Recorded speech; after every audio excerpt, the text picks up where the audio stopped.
il a tout près. Ouais, tout près. Sinon, vous avez un support ou pas? Ouais, il y en a un, il est caché. Ah, ok. J'ai une machine. Ah, bah voilà. Ah bah voilà, on a du monde. Alors, deux opérations en arrivant. La feuille de présence et un kit. On va dire qu'il arrive. Ouais, je pense à ça. Il se branche. Il se branche. Ah, ça tranche.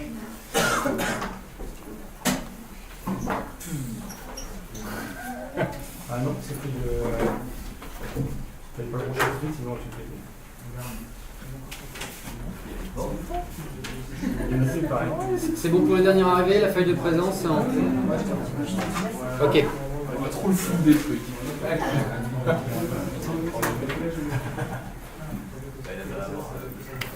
Bon, alors on va pas perdre de temps parce que, comme certains l'ont déjà vu sur le dernier message que j'ai envoyé, à 21h20 j'ai un train et j'ai pas le droit de le rater. Celui qui me le fait rater, il me ramène à Paris. Le gage. La soirée va être relativement dense, je pense. Le but, c'est que vous obteniez ça. Ça, c'est le petit périphérique qui est là, que je cache, qui est un petit capteur de lumière, qui envoie ses données à travers le Wi-Fi sur une base Redis dans le cloud, en l'occurrence sur la côte ouest des États-Unis, je crois. Sur cette base, j'ai collé une application Node.js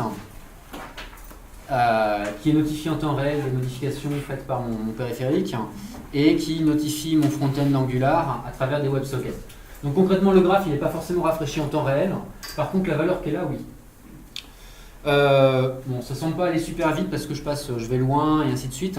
Mais très concrètement, le périphérique, si on le connecte directement au Wi-Fi sur un point d'accès sur un téléphone et qu'on connecte une base Redis aussi sur ce même point d'accès, le périphérique, il tape dans les 1700 opérations secondes. Alors, première étape.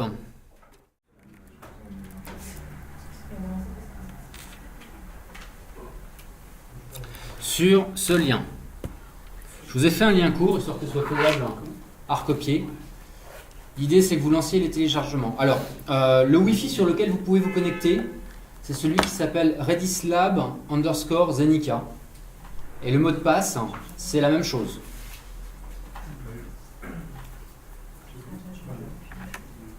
Donc la première étape, c'est de vous connecter au Wi-Fi et d'aller sur ce lien. Vous allez trouver tout un tas de trucs.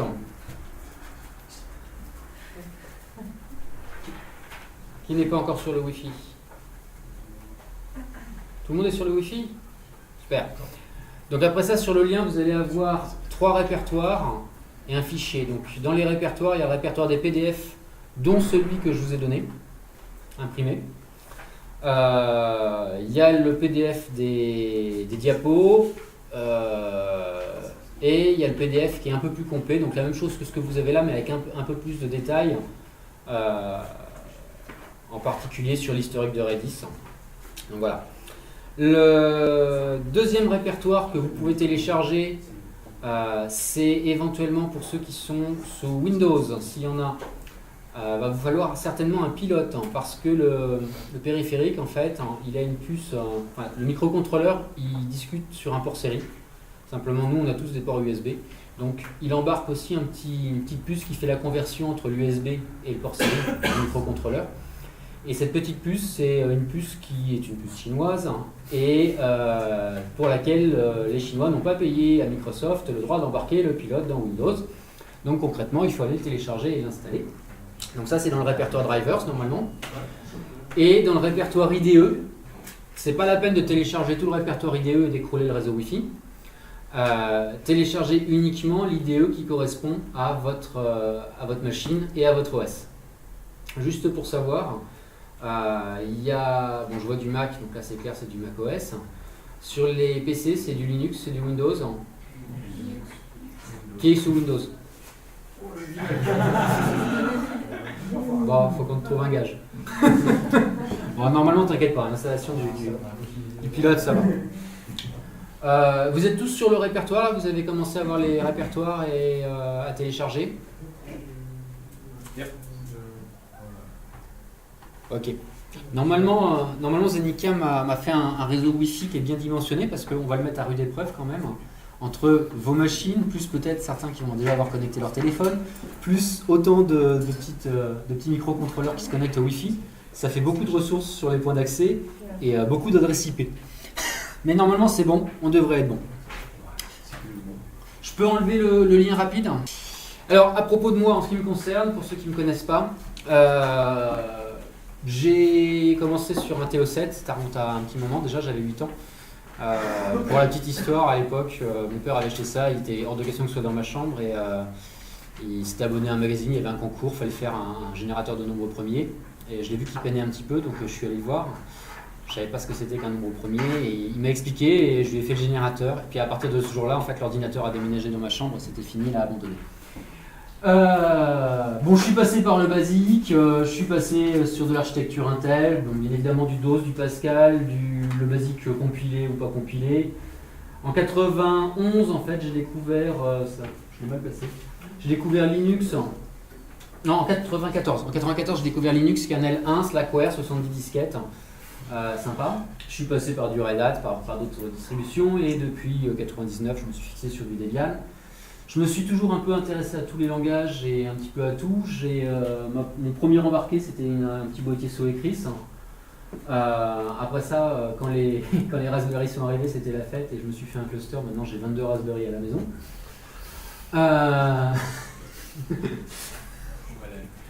Ma fille adore ça, ça clignote dans tous les sens. J'aime bien les distributions embarquées du coup. On a compris l'embarqué, l'IoT, tout ça, ça va ensemble. Donc vers 2011, je me suis intéressé à la domotique. Donc ça, c'est le symbole d'un petit truc qui à l'époque n'était pas connu, c'était Domotix. Aujourd'hui, j'ai 200 capteurs dans la maison. Maintenant, je me suis amusé avec les Arduino et je me fais mes capteurs. Voilà, en gros, pour faire simple. Après ça, sur le plan professionnel, bon, bien évidemment, j'ai été un petit peu teinté par le côté open source. Et je suis passé 10 ans dans une SS2I plutôt décisionnelle, mais dans laquelle je faisais un petit peu ce que je voulais. Et puis j'étais pas que consultant, j'étais aussi directeur technique, ce genre de choses. Donc voilà. Et puis après ça, j'ai rejoint des éditeurs open source. Donc je suis passé par Jaspersoft, qui s'est fait racheter. Donc c'était plus une start-up, donc je suis parti. Ensuite par Couchbase. Là, bon, je suis parti de chez Couchbase et je suis venu chez Redis, où très sincèrement, je suis super heureux. Donc aujourd'hui je suis chez Redis Labs et je fais du Redis. Pourquoi j'en parle? Parce que c'est super important. Pour que ce soir je puisse vous fournir des périphériques, que je puisse me déplacer et venir ici, que j'ai eu le temps de préparer les supports. Pour qu'on ait la salle et tout ça, il nous faut des sponsors. Et on a 2 sponsors clairement ce soir, on a Zenica et Redis Labs. Zenica nous fournit la salle et puis les boissons et tout derrière. Et Redis Labs fournit de mon temps pour la préparation, le trajet et tout ça. Donc, c'est super important. Prenez des photos, faites des tweets. Je vous le demande sincèrement, c'est quelque chose d'indispensable. Vous prenez une photo, vous la tweetez, vous dites je suis chez Zenica Lille, je fais du Redis, IoT, machin chose. Les mots-clés, voilà, c'est Redis, Redis Labs, NoSQL, IoT, ESP, Arduino, Zenica, Zenica Lille, comme vous voulez. Essayez d'être créatif. J'en ai la dernière fois qui m'ont fait un truc sympa, mais c'est un peu plus loin dans le déroulé. Ils ont filmé leur écran avec le périphérique qui pingait Redis et on voyait les pings sur le tweet. Donc voilà, après... elle marche pas ma zapette? Non, si je l'allume pas, elle marche pas. Donc ça c'est toujours moi. Voilà.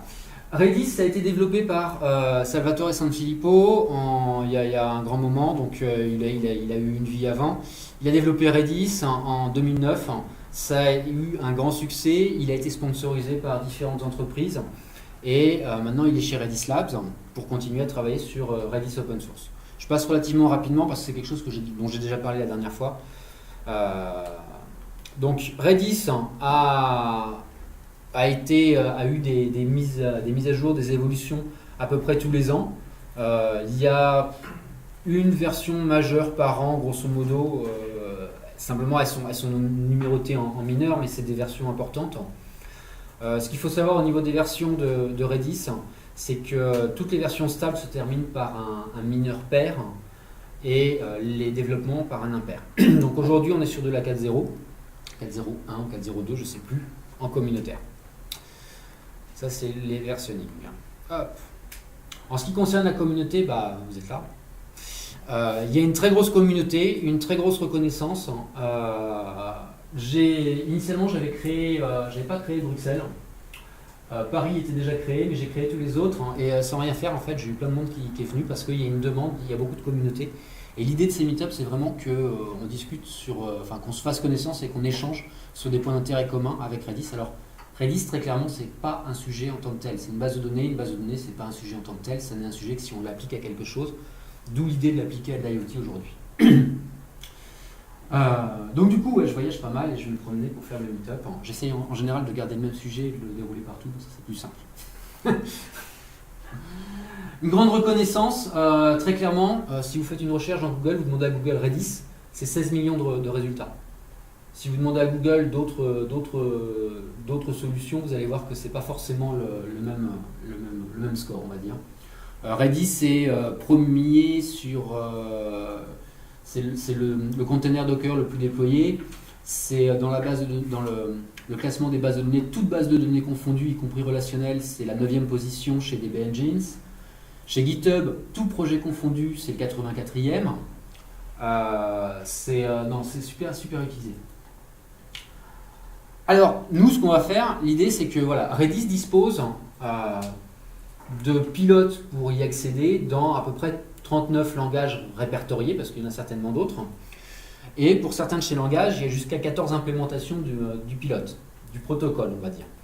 Donc si je prends par exemple Java, il y a 11 SDK. Si je prends Python, il y en a 14. Après ça, il y a des langages plus ou moins utilisés. Je veux dire, bon, il y a du Scala par exemple, il y a du Rust, il y a du R, il y en a plein. Mais il n'y en a pas de SDK pour microcontrôleur.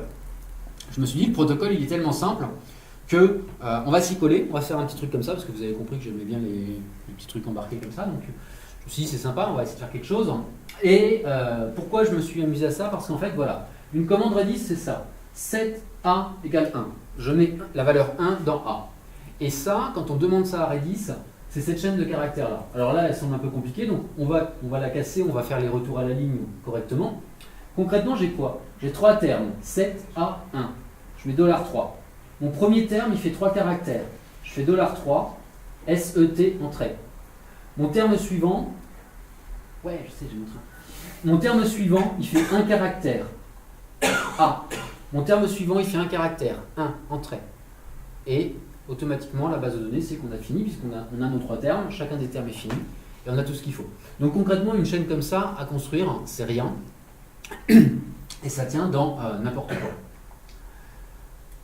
L'idée, c'est donc de le faire sur ces périphériques. Alors, j'aurais dû le mettre en rouge. S'il vous plaît, ne sortez pas du script que je vous ai donné, parce qu'on est super court dans le temps. Et si jamais vous sortez un petit peu, vous déviez un petit peu, je parle même pas effectivement de ce que j'ai dit tout à l'heure, de changer la fréquence du microcontrôleur, mais sans aller jusque-là, si vous ne suivez pas les steps d'installation comme je vous les donne, on risque d'être coincé à un moment donné et j'aurai pas le temps de résoudre le problème. Après ça, vous me direz, c'est pas grave, vous repartez avec tout, donc potentiellement vous pouvez le reproduire chez vous. Ce qui va se passer, c'est que la première partie de ce meet-up, donc on a 2 heures, la première partie, la première heure, je parle, je monte des diapos, je vais vous montrer ce que l'on doit obtenir et je fais tout ce. Enfin, je vous montre les exercices, il y a 3 exercices. Je pense que de toute façon, peu de personnes arriveront au-delà du deuxième, à la fin du deuxième. Je vous montre tout de suite sur la première heure. Comme ça, après ça, je peux tourner pour vous aider. Donc, la première partie, c'est de télécharger, bien évidemment, les fichiers. Est-ce que vous avez tous téléchargé le fichier IDE-zip ou tar-gz qui vous correspond, le fichier portable.zip, éventuellement le driver et éventuellement les PDF. Tout le monde est bon? Oui, ça va un peu longtemps. C'est pas fini? Ah bah si tout le monde a fini, c'est que c'est ta machine. T'as plein de trucs qui tournent. Arrête BitTorrent et...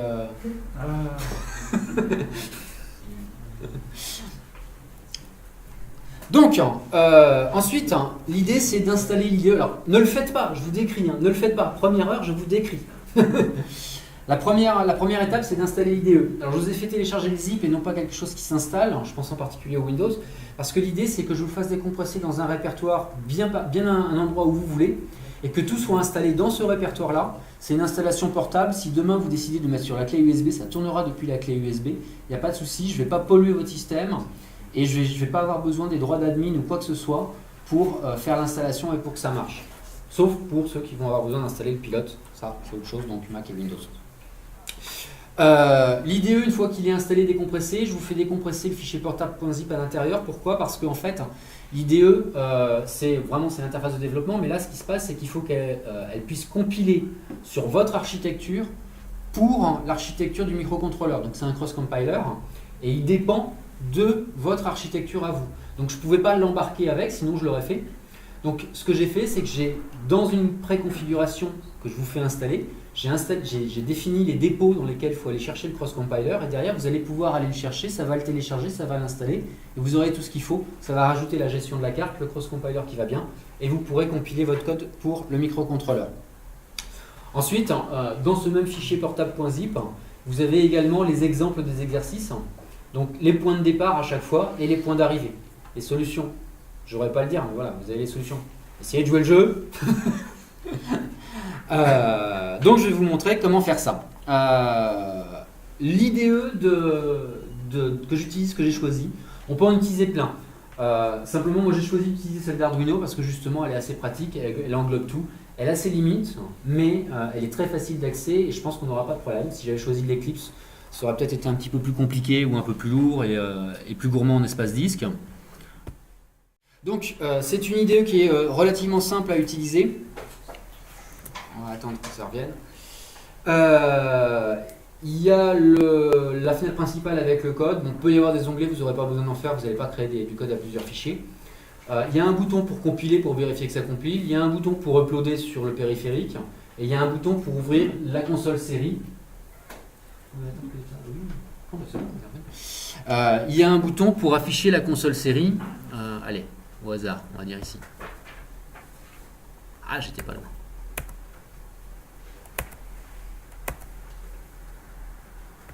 Allez, avance. Ah. Donc voilà, il y a un bouton pour compiler le code, un bouton pour l'envoyer sur le périphérique, un bouton pour ouvrir la console série. Alors vous allez voir que... Ils m'ont encore remis mon truc de train. Vous allez voir que c'est très simple, vous avez des raccourcis clavier éventuellement. Voilà, CTRL R, CTRL U, Shift CTRL M là-bas. Mais bon, après, un petit truc qu'il faut savoir et qu'il faut retenir, c'est que quand vous ouvrez la console série, elle ouvre le fichier du périphérique sur le système Unix, donc macOS et Linux. Windows, je ne sais pas trop. Si vous débranchez le périphérique et vous le rebranchez, du coup, le fichier du périphérique, il est occupé par quelque chose, donc ça va se mettre sur le fichier de périphérique suivant. Donc moi, ce que je fais en règle générale, pour ne pas être embêté, c'est que si jamais je débranche le périphérique, avant de le rebrancher, je ferme ma console série, je remets mon périphérique et je la réouvre. Comme ça, je reste sur USB 0. Ensuite, alors, ça c'est facultatif. Pour ceux qui ont un compte, je demande de créer un projet GitHub. Si vous le faites, tant mieux. C'est aussi un moyen de remercier les sponsors parce que vous allez mettre des mots-clés dedans. Bon, si vous ne le faites pas, je dirais tant pis. Si vous le faites, vous verrez comment également... Non, ça c'est bon. Après le GitHub, c'est bon. Ensuite, je vous dis d'enregistrer le périphérique. Alors surtout, si j'ai bien dit au début, ne commencez pas à faire des choses en dehors des sentiers. C'est parce que, par exemple, si vous commencez à installer l'interface et que vous me flashez le périphérique avec le truc d'essai qui fait clignoter la petite LED, vous allez voir qu'il marche, sauf que dans l'histoire, vous allez m'écraser le firmware que j'ai mis sur tous les périphériques pour démarrer le meetup. Ce qui n'est pas super cool. Bon, j'en ai en rab, c'est pas grave, mais voilà. Pourquoi ? Parce qu'en fait, l'idée, c'est d'obtenir le graphique qui défilait tout à l'heure à l'écran. Et ce graphique que voici, l'idée, c'est que ce graphique ait votre nom aussi, ou du moins un nom qui soit compréhensible. Parce que sinon, ce sera l'adresse MAC de votre périphérique.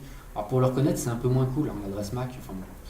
Donc, du coup, j'ai préchargé les périphériques avec un firmware qui va vous demander le réseau Wi-Fi, le mot de passe Wi-Fi, l'adresse où trouver la base de données Redis, le port, le mot de passe de la base Redis, votre nom à utiliser. Si vous êtes sympa, vous mettez nom, prénom, email avec. Le nom du projet GitHub, enfin de votre compte GitHub et du projet GitHub que vous avez créé, parce qu'il va regarder si vous l'avez créé et regarder si vous avez mis les mots-clés. Pareil pour Twitter, parce que à la base je voulais obliger à tweeter, mais bon, j'ai laissé tomber le test. Enfin, le test est toujours là, mais ça oblige pas. Donc c'est vraiment sur votre bonne volonté. Il fait tout ça. Pourquoi il fait tout ça? Il permet aussi de tester le capteur de luminosité, parce que du coup ça permet dans l'enregistrement de faire ça pour que vous ayez votre nom, et en même temps de tester toute la pile, de la connexion Wi-Fi à la connexion de la base de données, l'envoi de données à Redis, le test du capteur. Donc quand vous faites l'enregistrement, en fait, ça teste toute la chaîne d'un bout à l'autre. On est sûr que votre périphérique fonctionne et que toute la chaîne est bonne. Je dis ça parce que par exemple, quand je les promène, ça m'est arrivé d'avoir des petits capteurs de lumière qui se débranchent. Et on ne le voit pas forcément, on n'y fait pas forcément gaffe, et voilà quoi, donc ça ne marche pas. Donc la première étape, ça va être d'utiliser le firmware qui est fourni pour s'enregistrer. Ensuite, de créer un projet à partir d'un exemple de code que j'ai embarqué dans l'IDE.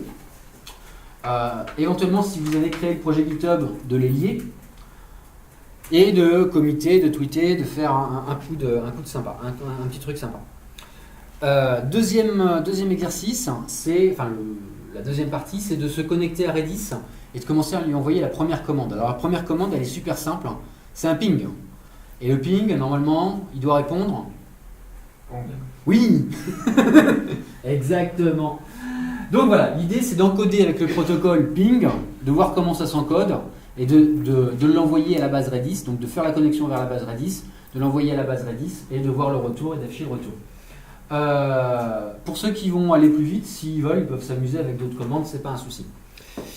L'enregistrement a servi aussi à autre chose, c'est qu'il a noté il y a une EPROM dans le périphérique, il a noté dans l'EPROM le nom du réseau Wi-Fi, le mot de passe, le nom de la base de données, le mot de passe de la base de données, de sorte que vous n'ayez pas à le saisir dans votre code en fait. Je vous ai fait une petite bibliothèque qui vous permet de récupérer le mot de passe de la base Redis, l'adresse de la base Redis, dynamiquement sans que ça apparaisse dans votre code. Donc vous pouvez sans aucun problème, pour le Wi-Fi c'est pareil, vous pouvez sans aucun problème committer sur GitHub. Normalement il n'y aura pas de mot de passe dans le code, sauf si vous en avez mis vous en dur. Et normalement il ne devrait pas y en avoir parce que les bibliothèques que je vous fournis vont les chercher dans les proms et ça a été déjà enregistré. L'étape suivante, l'exercice suivant, vous avez fait un ping, c'est de relever les valeurs du capteur de luminosité. Ça c'est pareil, c'est du clé en main. Et de les envoyer dans la base Redis. Alors comment on va s'y prendre? On est sur une base clé-valeur. Et donc pour chacun de vos périphériques, vous allez me créer une clé qui va être V comme valeur, adresse MAC de votre périphérique. Et dans cette clé, vous allez utiliser une structure de données qui va être une liste, et dans laquelle vous allez toujours pousser en tête de liste les valeurs, aussi vite que vous le voulez, aussi vite que vous le pouvez. Et ce qui va se passer, c'est qu'ensuite, parce que mon interface, il faut bien qu'elle soit notifiée, vous allez envoyer un message à travers la base Redis, parce que c'est non seulement un stockage, mais également un moyen de communication entre les processus. Vous allez envoyer un message à travers la base Redis sur le channel refresh values en mettant votre adresse MAC.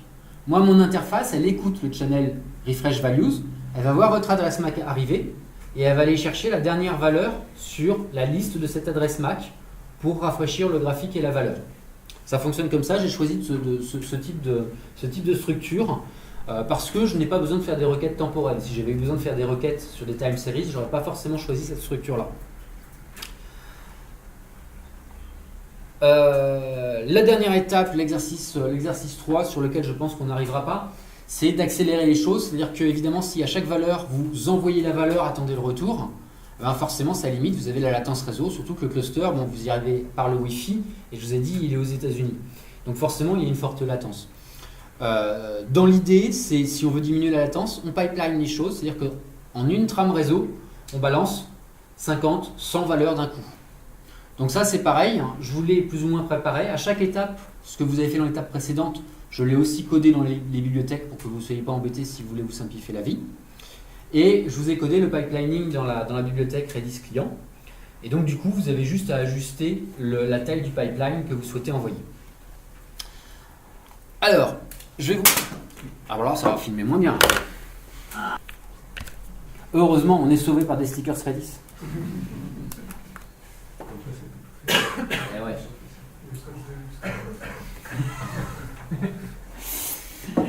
Donc là maintenant, ce que je vais faire, c'est que je vais vous montrer concrètement ce que j'attends de vous pendant le meet-up, parce que c'est vraiment l'idée, c'est qu'on s'amuse et qu'on fasse les choses et que vous fassiez quelque chose et que vous repartiez avec quelque chose de concret. C'est pas juste de passer des diapos. Alors, l'idée, c'est que vous avez récupéré depuis Google, depuis le Google Drive, vous avez récupéré l'IDE qui vous correspond, vous avez récupéré certainement le driver, les PDF et portable.zip. Donc je vais me mettre quelque part sur mon disque. Je vais faire comme si j'avais téléchargé tout ça. Donc je vais prendre l'IDE qui me correspond. Le faites pas en même temps que moi. Après ça, c'est documenté pas à pas. Je prends l'IDE qui me correspond, je la décompresse quelque part dans mon disque dur. Je vais, juste quand ce sera fini,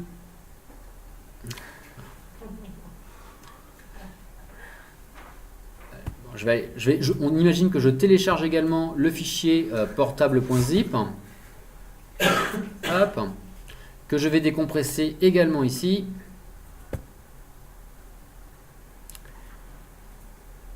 J'ai mal cliqué. Ah, qu'est-ce qu'il me fait? Il en met du temps.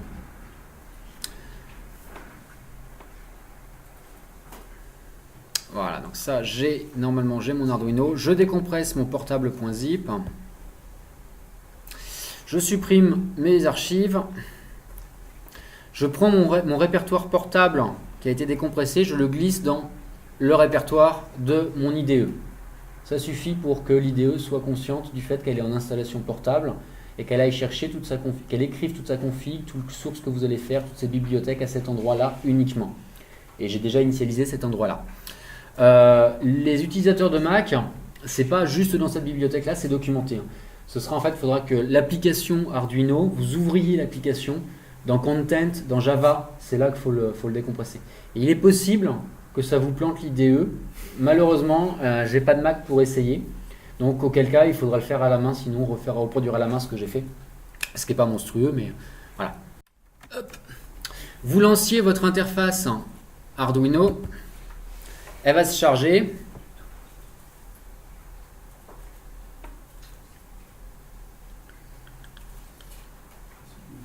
Premier démarrage un petit peu long. Une fois qu'elle s'est chargée, l'idée c'est d'aller sur le moniteur série, sur COM1. Pourquoi COM1?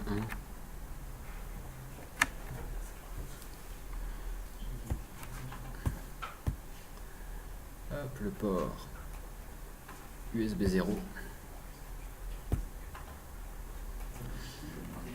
Sur le moniteur série, changer la vitesse de communication à 115 000. Rajouter une fin de ligne, nouvelle ligne. Sinon, vous ne pourrez pas faire juste entrée. Parce que si vous n'avez pas de fin de ligne, quand vous faites entrée et que ça n'envoie rien, ça ne fera rien. C'est bête, hein, mais il fallait bien que je trouve quelque chose pour faire le menu. Et à partir de là, vous pouvez saisir ici. Donc, si on fait juste entrée, normalement, ça doit rappeler le menu que j'ai mis dans le firmware d'origine. Donc, il est préconfiguré avec théoriquement le Wi-Fi de Zenica. On voit qu'il n'y a pas le mot de passe, il n'apparaît pas. Maintenant, si vous demandez à le changer, il va apparaître. Hein. Donc, imaginons, je souhaite changer le nom du réseau Wi-Fi. Eh bien, je fais 1. Ça va m'afficher la liste des réseaux disponibles. Je vais choisir, alors peut-être pas dû prendre ce choix-là en fait, Redis Lab Zenica, donc c'est le 24, il y a du monde ici. Et donc ça me l'a théoriquement mis à jour. Alors ce que je vais faire, c'est que l'adresse de la base de données, il n'y a pas besoin d'y toucher. Gardez en tête que toutes ces informations, il va les stocker dans l'EEPROM pour que vous puissiez les récupérer par la suite sans avoir à les saisir. Donc il va les vérifier en même temps. Ça c'est le port, il n'y a pas besoin de le changer. Le mot de passe de la base Redis est déjà renseigné. Bon, le prénom, le nom, l'email, tout ça c'est facultatif. Maintenant ça m'arrange bien si vous me les mettez. Mais mon nom par exemple d'affichage, je vais dire voilà, on va le changer. Alors je reste avec mon focus ici. Je veux changer Le nom d'affichage, c'est le 9. Et je vais dire... alors, la dernière fois, j'en avais fait un qui avait fait rire beaucoup de monde, donc on va le garder. Gentil nounours. Voilà, et donc du coup, ça m'a pris mon gentil nounours en nom d'affichage. Compte GitHub, voilà. Vous pouvez en 13 tester le périphérique de détection de lumière. Donc là, on voit qu'il détecte, si je le cache, on voit que j'ai plus les mêmes valeurs. Ça permet de tester qu'il fonctionne bien, qu'il est bien connecté. Et on peut lancer en 14 un test complet si on le souhaite. Si jamais vous faites une boulette, que vous avez modifié une valeur, genre la base Redis, tout ça, vous ne savez plus où vous en êtes, vous faites 16, ça va réécraser les EPROM avec les valeurs par défaut.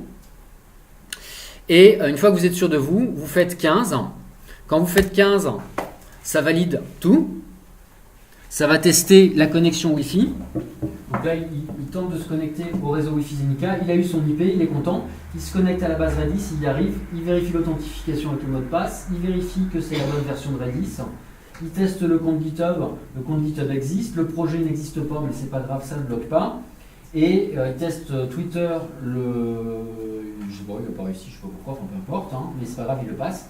Et à la fin, si tout est passé en test, il enregistre les informations que vous avez données sur le cluster Redis et il se bloque dans une boucle infinie pour que vous voyez bien qu'il y a un OK et pas que ça retourne au menu.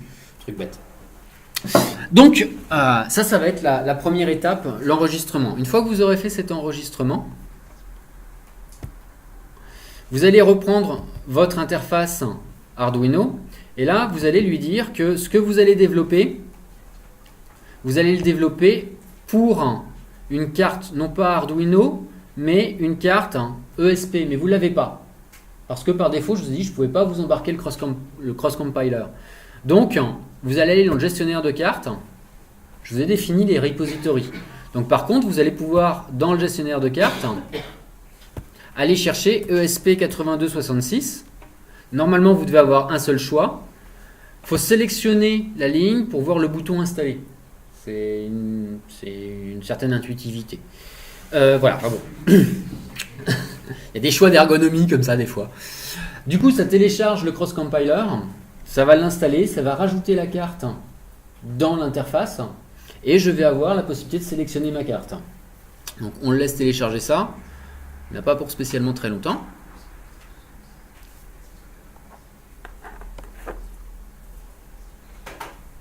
Vous avez des questions? Non? Pas pour l'instant. Tout le monde est à l'aise en C, C++ ou pas?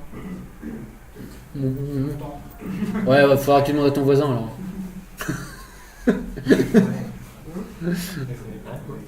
Oui? Ça a déjà un truc pour. Enfin, si j'ai déjà programmé sur les ESP, ouais. Ces ESP-là, est-ce que j'ai besoin de refaire l'install ou je peux utiliser des Arduino? Si tu veux, tu peux, mais si tu rencontres une coquille, j'aurais du mal à t'aider. Okay. C'est tout. Là, je sais, je maîtrise complètement l'installation. Si tu l'as fait comme je te le dis, je la maîtrise complètement. Et moi, je suis sûr, toi, en mettant le répertoire portable, je sais qu'il va tout mettre dans ce sous-répertoire, il fera tout comme ça. Et le fichier de config, c'est pareil, je te le fournis pour rajouter. Sinon, il faut que tu rajoutes à la main le repository. Moi, je veux bien, tu peux le faire. Maintenant, tu peux faire les deux à la fois parce que tu peux l'installer à côté de ton installation, c'est pas gênant. C'est toi qui vois. Mais je pourrais moins facilement t'aider si tu as un problème. Donc là, oui. Il y a des toilettes quelque part? Ouais, je sais pas. Juste en face, c'est pas compliqué. Donc ça, c'est dans la vidéo aussi. Hein.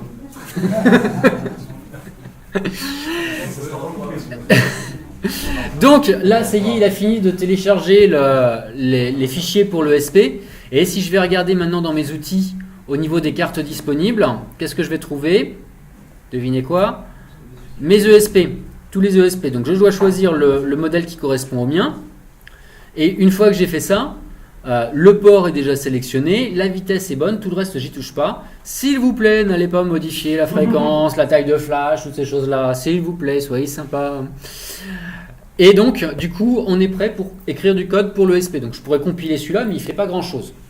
Alors, pour ceux qui ne connaissent pas, les ESP, enfin, ce qui s'appuie sur cette interface-là, en tout cas, et sur certains microcontrôleurs, le strict minimum, c'est deux fonctions, setup et loop. Pourquoi? Parce que setup, c'est à chaque fois que vous rebootez le périphérique, c'est tout ce qui concerne l'initialisation de ce qui tourne autour de lui. Bon, la photorésistance, je n'ai pas besoin d'initialiser, tout va bien. Et juste après son setup, il rentre dans la fonction loop et il tourne dans la loop autant de fois, enfin indéfiniment. Donc l'idée c'est que cette loop, c'est une boucle d'événements finalement un peu. Et tout ce qu'on fait dedans, il faut éviter que ce soit bloquant. Enfin, si on veut être un peu propre, il faut éviter que ce soit bloquant parce que elle doit tourner le plus vite possible, tout simplement. Quitte à ce qu'elle fasse des mises en veille du microcontrôleur pour sauver de l'énergie ou ce genre de choses. Mais en tout cas, l'idée c'est de faire des opérations non bloquantes dans la loupe. Donc, pour le premier exercice, c'est très simple. Dans le fichier portable.zip, je vous ai embarqué également, tout en bas, bien caché, Redis Workshop. Alors si jamais vous ne le trouvez pas dans Redis Workshop et que vous avez un unsupported, ça signifie que vous n'avez pas sélectionné la carte ESP au niveau du menu outils, parce que ça ne vous affiche que les exemples qui correspondent à votre carte. Donc Redis Workshop, et vous avez alors le programme d'enregistrement, mais ce n'est pas celui-là qui nous intéresse. Vous avez surtout Redis Client, c'est le code source de démarrage pour les exercices. Alors ce qui se passe, c'est que je l'ai préparé pour vous de manière à ce que ce soit plus simple et qu'on ne s'embête pas. Donc il embarque déjà les entêtes pour tout ce qui est la gestion du Wi-Fi. J'ai une bibliothèque qui permet de faire un petit peu de débugage et de profiling sous la forme de macro. Je vais rajouter un hook qui fera clignoter votre LED à intervalles réguliers à chaque tour de boucle, enfin régulièrement on va dire. Pour que vous voyez que c'est pas planté, même si vous n'avez rien à la console série, si ça clignote, c'est que c'est pas planté, ça fait quelque chose. Maintenant, peut-être que ça fait pas ce que vous voulez, mais voilà. Les outils, donc c'est ça. Ensuite, là j'ai une bibliothèque qui va relire dans les EPROM les informations, mot de passe, identifiant, tout ça que vous avez déjà saisi, histoire qu'ils soient déjà valorisés dans des variables dans le code pour que vous n'ayez pas à les hard-coder dans votre code. Si jamais vous voulez faire du Git ou autre chose. Puis en plus, vu que je filme et que j'enregistre tout, ça m'évite après ça de passer mon temps dans YouTube à aller flouter les mots de passe avant de mettre ma vidéo en ligne. La fonction setup est extrêmement simple. Elle initialise la sortie série pour que vous ayez une sortie. On attend qu'elle soit initialisée. Ensuite, elle va charger la configuration dans la EPROM. Là, quand on a activé le débugage, mais il est activé par défaut, ça va vous afficher des sorties sur la console série, en particulier sur la connexion. Dès qu'il aura réussi à faire sa connexion, donc là on est toujours dans le setup. C'est pas forcément le meilleur endroit pour placer la connexion, mais dans le cas du meetup, ça ira. Il va chercher à se connecter au Wi-Fi, il va afficher les DNS qu'il a trouvés, son IP, son adresse MAC, tout ça. Ici. Et puis il va vous dire gentiment, blink, blink, blink sur la LED bleue. Donc ça va clignoter un coup et ça va vous dire c'est bon, j'ai tout ce qu'il me faut. Ensuite, dans la fonction loop, je fais rien. C'est vraiment un canevas de base pour vous servir de base. C'est de là que vous allez partir et que vous allez rajouter votre code. Ici, mon stats loop, c'est une de mes macros justement qui va vous afficher la vitesse à laquelle votre boucle tourne. Et très très important sur un microcontrôleur, la taille mémoire qui vous reste. Parce que si vous avez une fuite mémoire, c'est simple, ça plante. On arrive vite aux limites de la mémoire. Maintenant, si c'est une fuite lente, même si c'est lent, ça va quand même aller relativement vite, puisque la boucle elle va très très vite. Mais ça vous permettra de l'identifier très rapidement, on va dire. Et puis, je vous ai embarqué à la fin, toutes les 5 secondes, ça vous affiche la valeur du capteur de lumière. Pourquoi ? C'est juste pour que vous ayez la manière de lire le capteur de manière simple. Sans avoir à se poser de questions. Donc ce code-là, si je décide de l'exécuter, alors je vais ouvrir ma console série sur le SP et je vais premièrement compiler mon code pour voir si tout se passe bien. Alors la première compilation, elle est un tout petit peu plus lente que les autres. Donc là pour l'instant je compile, ça compile. Là-haut c'est jaune, ça compile. Je vous montre les endroits où il faut regarder pour savoir ce qu'il fait. Et normalement, on peut espérer qu'à la fin de la compilation, ils me disent que c'est bon, que ça prend tant d'espace mémoire au niveau du programme et tant d'espace mémoire au niveau des variables. Parce que bon, la mémoire n'est pas continue. Allez. Il y est presque. Non, mais il faut dire que c'est compliqué comme code.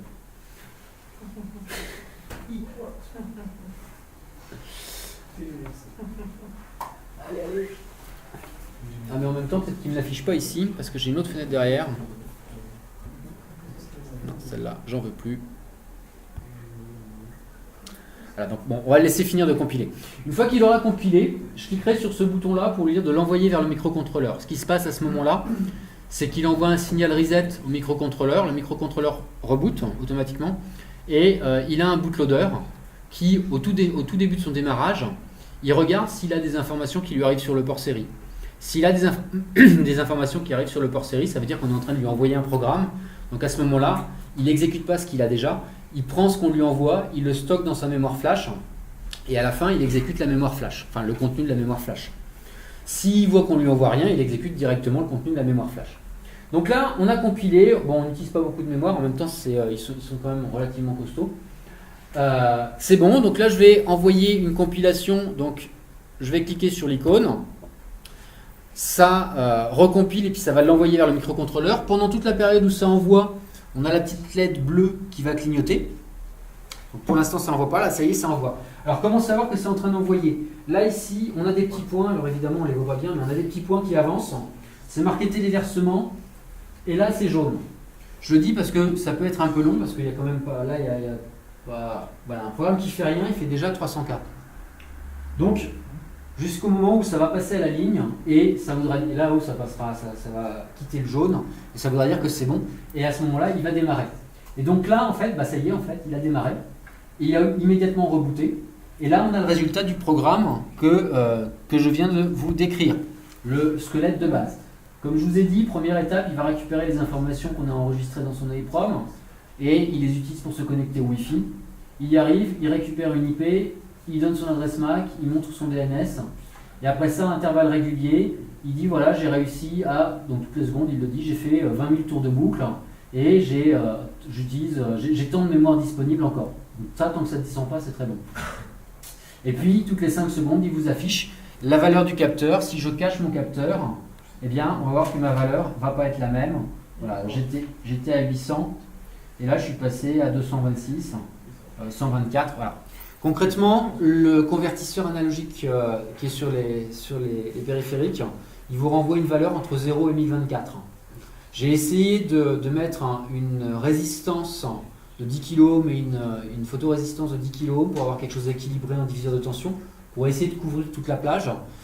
J'en suis pas loin en fait, mais vous ne descendrez pas à 0, il y a peu de chance, et vous n'arriverez pas à 1024, même en mettant le flash de votre appareil photo dessus. Mais on arrivera aux alentours de 1000 si vous le souhaitez. Enfin bon, c'est pas le but, après ce qui est sympa c'est de s'amuser. Voilà. Donc ça c'est le canevas de base que je vous fournis. À partir de ce canevas là, ce qui va se passer, c'est que je vais vous demander donc de faire le premier exercice comme je vous l'ai décrit. Donc de faire une connexion à la base Redis et depuis cette connexion de faire des pings pour obtenir des... Oui. Ah, tout à l'heure j'avais juste une réponse, là j'en ai deux. Donc la solution en quelque sorte de cet exercice, puisque les exercices ils sont incrémentaux, chaque exercice part du précédent. Donc c'est pour ça que je vous donne les solutions intermédiaires. Donc là la solution du premier exercice elle est là. Finalement je ne change pas. Ma souris. Je ne change pas grand chose. J'ai rajouté, enfin je vous fais rajouter la partie connexion, l'objet connexion à quelque chose au sens TCP/IP, l'adresse IP parce qu'en fait plus loin je vous demande dans la boucle loop de faire quelque chose de très simple. C'est qu'entre deux exécutions, entre deux envois de valeurs, vous pouvez très bien perdre la connexion. Donc à chaque tour de boucle, si c'est le moment d'envoyer une valeur, on commence par tester si on a toujours la connexion. Si on ne l'a plus, on la réouvre. Et donc là, vous allez commencer par faire, je teste si j'ai la connexion. Si je n'ai pas la connexion, je récupère, alors je vais récupérer plus haut, je récupère l'adresse IP qui correspond au endpoint redis-14.658. C'est l'adresse de ma base de données. Pourquoi je fais ça? Parce qu'entre la version communautaire et la version commerciale, il y a une petite différence. C'est que la gestion de la haute disponibilité se fait en partie à travers des DNS. Et donc si jamais le nœud qui correspond à l'IP du nom que je vous ai donné, si jamais il tombe, en fait, les DNS vont automatiquement changer l'IP de ce nom. Ce qui fait que vous pouvez vous reconnecter au même nom, vous aurez une autre IP et vous allez arriver sur un autre nœud et vous pourrez continuer avec de la haute dispo. Donc c'est pour ça que je l'ai fait là, parce que pour avoir du code qui marche autant sur la version communautaire que commerciale, j'ai fait ça comme ça. Derrière, on utilise le port et on ouvre la connexion. Donc on espère que ça marche. Alors si ça ne marche pas, j'ai mis une boucle infinie ici. Alors je vous explique pourquoi j'ai mis ça en boucle infinie avec un yield ici. C'est parce qu'en fait, si je fais juste un while 1 point virgule, je suis en boucle bloquante complète pendant laquelle le microcontrôleur ne fait plus rien. Et il se trouve que sur les microcontrôleurs, il y a un watchdog. Et il va se rendre compte qu'il n'a plus jamais la main, et donc il va redémarrer le microcontrôleur automatiquement. Donc ça va repartir. Alors que là, je fais une boucle infinie dans laquelle je fais quelque chose, et dans ce quelque chose, je lui dis, je suis toujours là, je ne suis pas mort, mais voilà. Ah mince. On descend. Derrière, une fois que vous avez vérifié que vous aviez votre connexion et éventuellement réouvert votre connexion, je vais vous demander de faire l'authentification parce que j'ai mis un mot de passe sur la base. Alors celui-là, s'il apparaît sur la vidéo, c'est pas grave, c'est IoT. C'est une base jetable. J'attends d'avoir un retour. Pourquoi? Parce qu'en fait, à chaque fois que vous envoyez une commande à Redis, Redis est très poli et Redis vous répond. Le problème, c'est que à force de vous répondre, il remplit les buffers de la stack TCP/IP du microcontrôleur. Et donc, au bout de grosso modo 5 demandes à Redis, vous avez 5 réponses qui ont rempli des buffers. Elles sont allées super vite, les 5 demandes. Et vous avez eu vos 5 réponses. Sauf qu'il n'enverra pas une demande supplémentaire tant que les buffers ne sont pas, tant qu'il n'aura pas de la place dans les buffers pour recevoir une réponse. Coup de chance, ils expirent les buffers. Mais ils expirent une fois par seconde. Donc vous allez faire les 5 premières opérations super vite. Et puis après ça, vous allez faire une opération par seconde. Donc c'est pas le bon plan. Alors l'idée, c'est d'attendre, puisqu'on sait qu'il va y avoir une réponse. J'attends qu'il y ait une réponse. C'est pas bien, hein. C'est marqué, c'est pas bien. Je fais une boucle bloquante. Mais je l'assume. Et dès qu'on commence à avoir une réponse, on consomme tous les caractères de la réponse et on les affiche sur la console série. Comme ça, en plus, c'est un côté pédagogique. Vous allez voir ce que vous répond Redis. Et normalement, vous devez voir. Oui. Donc, alors là, en fait, c'est une mauvaise réponse parce qu'en fait, là, c'était l'authentification. Vous devez voir à OK. À la suite, vous allez coder ping. Et là, effectivement, vous allez attendre aussi une réponse du serveur, afficher la réponse, et là, normalement, effectivement, ça doit être pong. Alors, c'est ma faute, je vous ai tendu un piège, bien involontairement d'ailleurs. Et puis à la fin, toujours le code que je vous ai montré tout à l'heure qui vous donne les valeurs de votre capteur. Alors, je réouvre ma console série, raccourci Shift-Ctrl-M, et je vais relancer une compilation upload vers le périphérique, CTRL-U.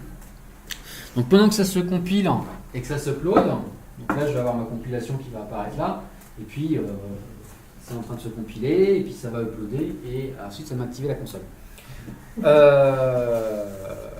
Et théoriquement, ce que je dois avoir à partir de là, c'est que je vais avoir mes informations de connexion de ma fonction setup au début, toujours pareil avec le Wi-Fi, puis après ça, je vais avoir mes ping-pong qui, comme je vous le disais la dernière fois, sur un tweet, ont été filmés et ont été tweetés. Je trouvais ça super sympa. Message. Et pendant que ça compile, c'est le bon moment pour passer un tweet. C'est fait.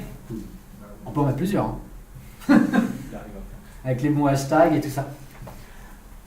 Je voulais faire un petit périphérique qui soit pareil connecté au Wi-Fi et qui surveille Twitter et GitHub et tout ça avec une petite LED et un petit buzzer pour en temps réel avoir les résultats, mais j'ai pas eu le temps. C'est du superflu après. Donc il a fini de compiler, il est en train d'uploader sur le périphérique et on va avoir normalement un jeu de ping-pong à l'écran.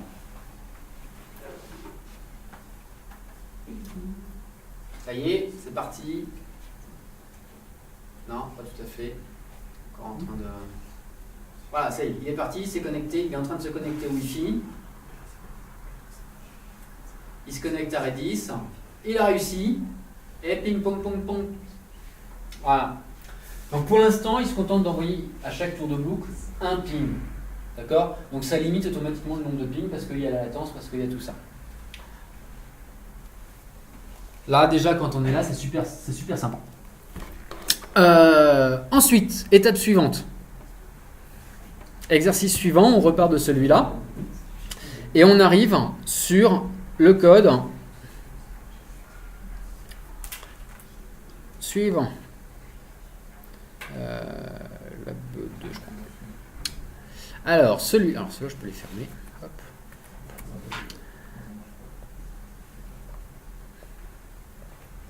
Ici, qu'est-ce que... Vous n'êtes pas en train de me flasher les périphériques, là?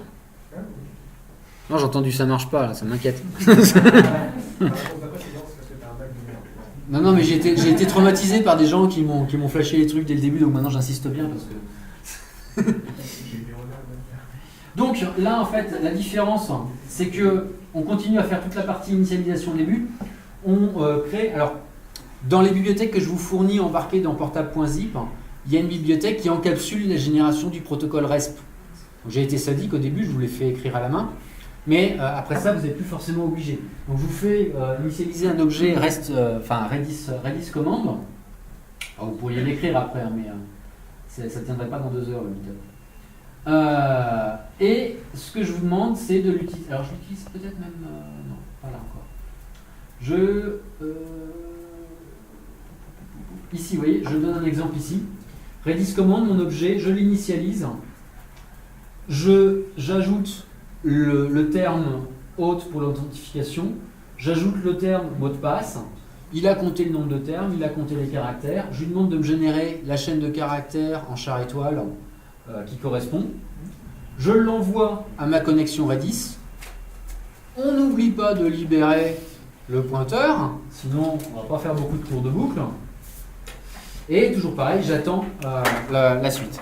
Et c'est là où ça va changer, mince, encore une fois, hop. C'est là où ça va changer, puisque c'est là où je vous demande justement de commencer à envoyer des vraies données à Redis. Donc là, l'idée, c'est d'aller pousser L-push. C'est une opération sur liste, L, push, et donc ça va le mettre au début. Sur la liste dont la clé est V2. Votre adresse MAC, pour qu'on puisse les retrouver après, la valeur lue sur le capteur brut. On convertit ça en protocole RESP, on l'envoie à Redis, ça me l'ajoute dans la liste. C'est bien, mais mon interface, elle n'est pas encore au courant, donc sauf si je fais du refresh en permanence, ça ne va pas marcher. Et donc, deuxième étape, donc je consomme bien évidemment la réponse. Deuxième étape, j'envoie un publish sur le canal refresh values en donnant mon adresse MAC. Je convertis en commande, je l'envoie. Du coup, mon application Node, elle reçoit le message avec l'adresse MAC qui a uploadé une valeur. Elle va aller lire dans la liste V adresse MAC la dernière valeur écrite et elle va l'afficher. Toujours pareil, en bas, je consomme ma réponse. Je n'oublie pas de consommer mes réponses, sinon ça va marcher, mais ça va être très lent. Donc là, je vais réouvrir ma console série et je vais relancer une compilation upload vers le périphérique pour voir ce qui va se passer.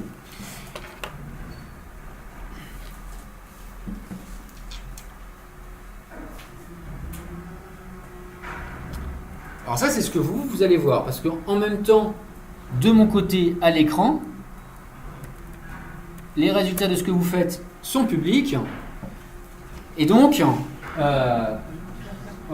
c'est qui a déjà joué? Qui c'est qui a déjà joué? Après ça, vous faites comme vous voulez. Pas bien. L'idée, c'est ça, c'est de voir en temps réel qui arrive à envoyer ses valeurs. Donc là, c'est toujours en train d'uploader. Il est en train de booter, apparemment. Et donc, a priori, il ne devrait pas tarder à envoyer des valeurs. Si je regarde dans ma console série.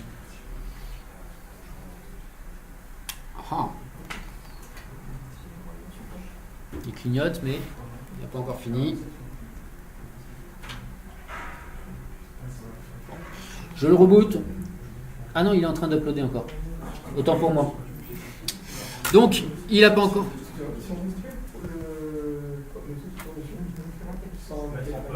Si on veut quoi? Je vais arrêter le programme qui est en train de... Tu débranches. C'est tout, je rebranche et je commence. Ouais. Ou tu appuies sur le bouton reset, sinon. C'est marqué dessus. Salut. L'autre, c'est bouton pour flasher. C'est celui qui fait du mal, en fait. C'est celui qui sont pas bloqués. Mais enfin, a priori, il ne faut pas appuyer. Mais en même temps, si tu appuies sur le bouton flash par ailleurs, t'inquiète pas, il faut qu'il y ait toute une combinaison de choses qui soient en même temps pour que ça fasse quelque chose. Et là, ça te fera rien. Donc là, on voit qu'il a démarré.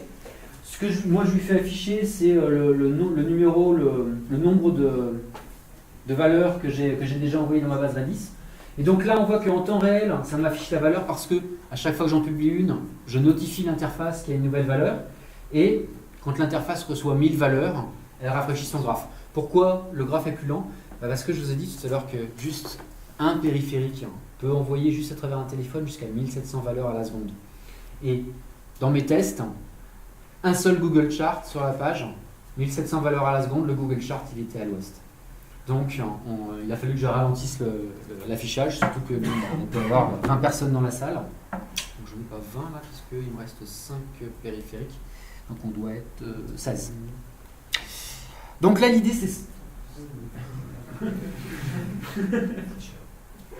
Ça, vous n'allez pas apprendre dans l'histoire. L'idée c'est d'obtenir ça, sans tricher.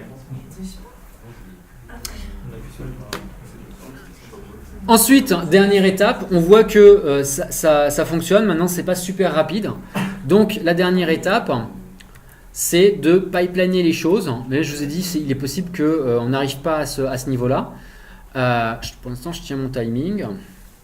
Dernier exemple, l'exercice 3. Alors, il est beaucoup moins détaillé, on va dire, beaucoup moins guidé dans le manuel. Exercice 3, c'est la même chose, sauf que, au même titre que pour l'exercice précédent, je vous ai préparé comment construire le protocole RESP. Voilà, c'est pareil, je vous ai préparé un objet Redis client qui gère la connexion pour vous, y compris le pipelining, pour que ce soit plus simple. Et donc, du coup, en fait, là, ce qui se passe, c'est que je vous fais initialiser le client Redis dès le début, avec un pipeline à une valeur que vous voulez. Et après ça, dans la loupe, vous dites juste qu'il doit pousser des valeurs et automatiquement, ça va tester s'il y a le client Redis ou pas. Ah, c'est pour un tweet. N'oubliez pas, Redis, Redis Labs, NoSQL, Zenica Lib. Et donc là, pour le coup, en fait, c'est tout simple parce que je vous ai encapsulé le truc. Je vous permets de pipeliner, de faire des tests de valeurs de pipeline. Et concrètement, en règle générale, c'est aux alentours de entre 25 et 50 qu'on a les meilleurs résultats. Là, je l'ai initialisé à 25. Et si je fais un upload sur l'ESP et que j'ouvre le moniteur série avec derrière le graphique histoire qu'on voit la différence. Hop, ici. On décale. Ah bah c'est dommage, pour le coup, Nepi on voit plus de valeur. Parce que sinon on aurait pu voir que Gentil Nounours va beaucoup plus vite que Nepi.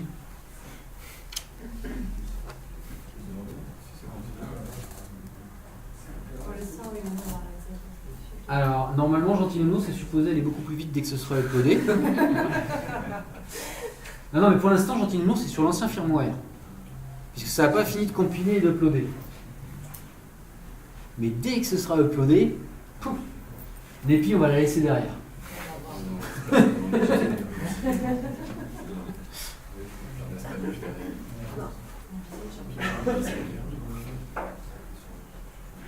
Donc, on en est où?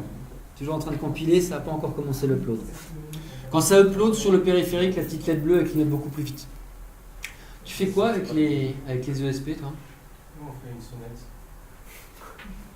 Bah, tu peux faire une sonnette connectée. Avec Redis. Ah bah ouais, là, c'est beaucoup. Non, alors très sincèrement et très concrètement, moi la domotique, je l'ai commencé il y a 3 ans et quelques, et donc j'ai choisi Domotix. C'était un choix, c'était un pari, parce qu'en fait c'était vraiment l'outil qui me semblait le plus sympa. Au final c'était le bon pari. Et je suis parti sur des technologies, parce qu'il n'y avait pas beaucoup de choix à l'époque, qui sont plus ou moins propriétaires. Ça me fait un peu mal, mais c'est comme ça. Oh bah Nepi, il a accéléré. Moi aussi je vais accélérer normalement. Allô. Après ça c'est possible que sur l'interface web c'est vraiment... si c'était à refaire aujourd'hui, je le referais sans aucune brique logicielle préfaite. J'utiliserais justement ça parce que ça permet d'avoir vraiment une interactivité directe sur la base de données et au niveau API c'est super simple. Et ça m'apportera tout ce dont j'ai besoin parce que derrière on peut faire tous les scripts qu'on veut sur la base. Voilà, du coup, je pense que c'est l'interface web qui s'est complètement mise dans les choux. J'ai une question pour Redis. Oui, je t'écoute. Est-ce qu'il y a une gestion événementielle qu'on pourrait lever des événements sur une fois que la donnée arrive? Alors, Tu vas requêter X fois, tu peux être notifié. et ben là, tu es notifié en push Ouais. avec le système de notification. Après ça, tu peux l'encapsuler, le système. Ou bien tu le mets dans ton application, ou bien tu le mets dans un script Lua que tu utilises pour charger tes données, ou bien tu le mets dans un module, ce genre de choses. Les notifications automatiques que tu peux avoir, elles sont désactivées par défaut, et tu peux les réactiver. C'est sur les suppressions, et c'est utile en particulier si tu mets des TTL sur tes données, parce que comme ça, tu es notifié quand tu as un TTL qui expire et que tu vas avoir une éjection de la donnée de la mémoire. Par défaut, c'est désactivé. Voilà, c'est l'interface web.